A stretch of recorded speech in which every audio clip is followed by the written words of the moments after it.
for a moment there, I thought Carlton were going to be there, TJ, because they kicked the first 5 goals of the game, and Brisbane were shell-shocked, absolutely shell-shocked. They were making mistakes left, right and centre. Full credit to Carlton. They smashed them out of the clearance. So it was a dominant display by Walsh and these guys through the midfield.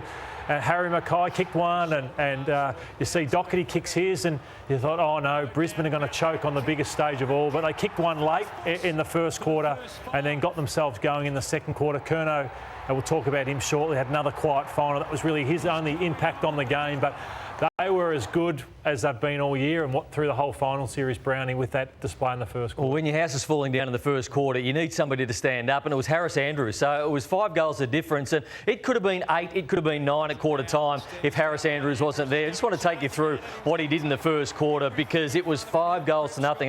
If they were 8 or 9 down, they couldn't have come back from this. So Harris Andrews, yes, he had a goal kicked on him early by Mackay, but have a look at some of these moments. I mean, these are moments that you just go, how good is this bloke? Because that could have been another goal. Completely out of position, again, gets it out to the boundary line, and they set up again. Have a look at this one. This is as good as it gets down back. That is Harris Andrews at his best, gets that ball out, and then he retains it. And look at the score, 5 goals to 1, and he does it all day. Another one-on-one, takes the ball out the other way. Harris Andrews, take a bow. So just what Brownie spoke about, even before with the Giants, and you did, Carlton should feel the same way. Like when you go 30 points up in a prelim, like that's one where they might not get that chance again. They go, we were 5 goals up in a prelim, and they didn't play a great game after quarter time. No doubt about that. One player who is enormous for Brisbane and has been all year, and this is the reason they got him, is Josh Dunkley, and the role that he did on Patrick Cripps, not for the first time this year. There's the numbers.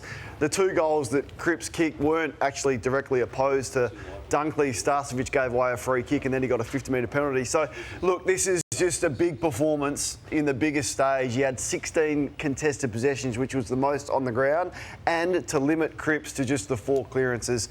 What a performance. The exact reason they paid such a big price to get him last off-season. OK, there is a minor injury concern for the Brisbane Lions. It would appear to be minor. Joshua Dorr from the 9 newsroom has travelled with the Blues, and he's now firmly on the Brisbane bandwagon. He's in Brisbane this morning. And Josh, what can you tell us about Lachie Neale's shoulder? Yeah, good morning, Tony. Well, it's going to be an interesting watch this week. The Brisbane Lions have a day off to recover and relax, but hearts were certainly in mouths last night when their co-captain was clutching at his shoulder after a tackle late in the third quarter. He was trying to shoo the trainers and doctors away, but looked in a fair bit of discomfort. Now, he played on throughout the game and spoke post-match and was confident that it was just a stinger. Now, he has a history with this right shoulder. He's had a number of off-season surgeries. There is a bit of instability in the joint, and he's often got a little bit of pain throughout the last couple of years. So he knows it well. He knows, in his words at least, that it was just a stinger. Chris Fagan, the coach, speaking after the game, said, of course, he'll be on light duties throughout the week, as well as a couple of other banged-up lines, just to make sure they get to the line in that last Saturday of September fit and ready. One man here who won't have a light week, though, is Jack Payne. The defender, of course, missed last night. He failed a fitness test during the week. He's been nursing a sore ankle for a couple of weeks, and he really didn't get up to much last week at all with that swelling. He got a little bit of light jogging, and that was about it. So Darcy Gardner came into the side for just his 3rd game, and to be fair, played a really good role on Charlie Curnow in just his 3rd game of the season. So again, Fagan said that Payne will certainly be in the mix. They'll give him as much time as possible to get up for the grand final, but it's going to be a tough call given how well Gardner played. So a couple of interesting ones to watch, but just Brisbane itself, there's a great energy around the town last night. As you boys pointed out, first grand final for the Lions since 2004, and the Broncos followed up with a victory in the NRL itself. So both teams into a grand final in both codes for the first time ever. So a really big night here for Brisbane in the sporting sense. Josh, the job's clearly not done yet from a Brisbane perspective, but the emotion attached to just making the grand final, it is pretty immense. And Chris Fagan obviously had a very torrid year, given the whole situation with him, where he stood himself down this time last year over issues relating to the Hawthorn situation. Just how much emotion did you observe last night? Yeah, it was really, I guess, a bit of an outpouring from him on as much as you see from Chris Fagan. He's a pretty, guy that keeps some of those emotions in check. But there was some really nice embraces after the game with the likes of Charlie Cameron and some of these guys who have been through the journey for them, and they've been building to this point.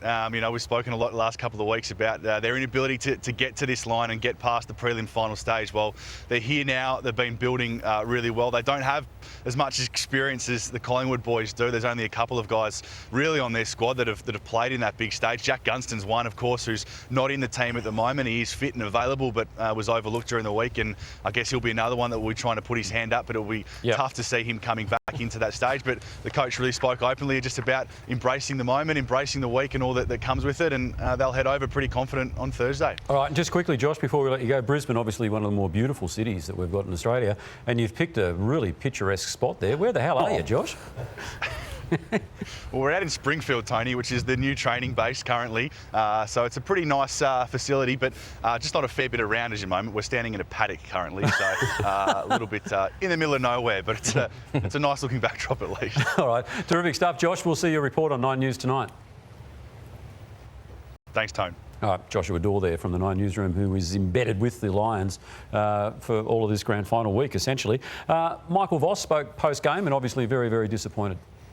Yeah, it was pretty simple formula, really. I mean, we were able to get our hands on the ball and we were able to keep the ball in our half, and we built pressure that way. So what changed was probably that. The ball use just, we couldn't quite connect up as much as what we would have liked to have late in the game when the pressure was on and didn't finish our work. They should be really proud of the season they had, and the turnaround had been amazing. But you're right, you look back and you go, we squandered those opportunities, and a few players will have to look at themselves in the mirror for their final series, and one of them is probably the most talented player on their list, and that's Charlie Curnow. 78 goals in the home and away season, but wasn't able to deliver on the final stage. So there's his numbers. What you don't see is his opposition and how influential McCartan was in that game, how influential May was, and Gardner, who had played 2 games for the year leading in, he was well beaten by him as well. So I didn't think he played with the intensity and the work rate that he did throughout the home and away season. And when your reputation is built on finals, he's probably damaged his a little bit this final series, unfortunately. It's a learning curve, though, isn't it? Yeah, but he's sort of more experienced in that, TJ, to know that I showed some clips during the... He just didn't fight hard enough through. Like, you can not mark him yourself, but you shouldn't be getting outmarked the way he was by opposition players. And so one reason they don't do it anymore, but Sheeds would drag any forward if you were outmarked. Do it once, OK, I'll forgive you. Do it twice, you're off, and you can come and sit with me. And I reckon it would have happened to him 10 to 12 times across 3 finals where he just was happy to be pushed under the footy and didn't show enough Did fight. you get dragged? Countless times, maybe 2 or 3 times a year, but you knew pretty quickly not to be outmarked the next time around because you'd sit with Sheeds for the rest of the game, and I think that doesn't happen anymore, but he was too accepting through the final series. He's got some more tricks to that as well. Like, I love the way that Chris Fagan's used Danaher. Like, he's been a player you haven't been able to rely on. When he's quiet, he gets him up into the ruck. Not saying Curnow would go in the ruck, but get him up the ground and get him involved. Perhaps put him on ball like they do with Jeremy Cameron. So that's an area they'll need to look at as well. OK, so a nervous week coming up for Collingwood supporters, a nervous week coming up for Brisbane supporters, and a nervous few moments coming up for us. Oh. Well, so that wasn't your volcano. Don't ever, Brownie, don't ever let the AFL, the umpires, anyone tell you they don't put their whistles away in finals, because I've never seen anything like it. These are decisions that would be paid in the home and away season that weren't paid in finals. That one there, that's just a free kick. That is just an absolute free kick. Every time. Every day of the week. This is an absolute free kick. Every day of the week, not paid in the final stages of that game. That is a free kick. So don't let them tell you they don't put their whistles away. 24 free kicks only in that game on Friday night. This is a double 50. This every day of the week in the home and away season. Bailey has to get out of that area. He's restricting Walsh from playing on. That is a double 50. That was the example of that rule for a double 50. Exactly. That's a free kick. They put their whistles away in finals. This one, Newman's down. All year that's been stopped. Stop play. He's in the way. He's injured. Maybe they heard Eddie Maguire speak during the week, but he's right in the way.